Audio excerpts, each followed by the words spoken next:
అనిత ఎందుకు వచ్చేసినావు? ఉండొద్దా మరి?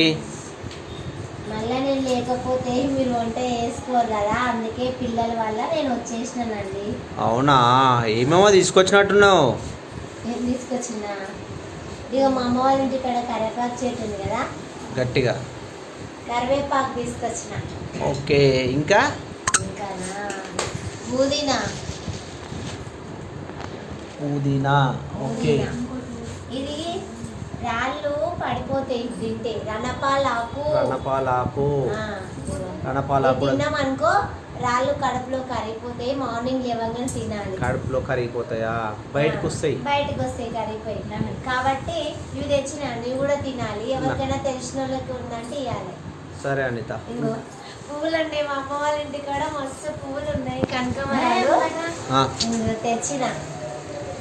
ఓ, ఇవన్నీ ఏరిన పోయినాక, నాన్న తిన్నాక ఇవి ఏరిన కలుతాయి. ఇప్పుడు అమ్మ వాళ్ళ ఇంటి కాడ ఇవన్నీ తెచ్చిన.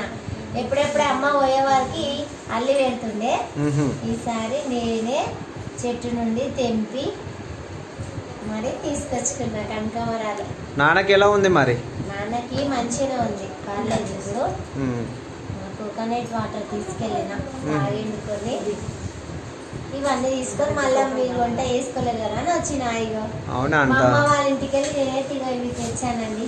ఓకే ఓకే, నేను రావేమనుకున్నా, వంటకు ఆర్డర్ పెట్టుకుందాం, స్విగ్గీ జొమాటోలో ఆర్డర్ పెట్టుకుందాం అనుకున్నా. నువ్వు వచ్చేసావు. థ్యాంక్స్ అనిత వచ్చినందుకు. ఇక్కడ ఉంటానండి, నా ప్రాణం అంతా ఇక్కడ. అవునా? అందుకే మళ్ళీ ఎప్పుడు వెళ్ళినప్పుడు అందరం పోదామని వచ్చేసిన. నేను రాను. నువ్వు వద్దు, నేను దొరకవని కూడా మేమే పోతాం. నువ్వు వద్దు, డబ్బులు వచ్చేదన్నమాట. వద్దు అనిత, నేను ఇంట్లో ఉండి ఎంజాయ్ చేస్తాను. ఓకే అనిత, బాయ్ బాయ్ అండి. లైక్ కొట్టండి.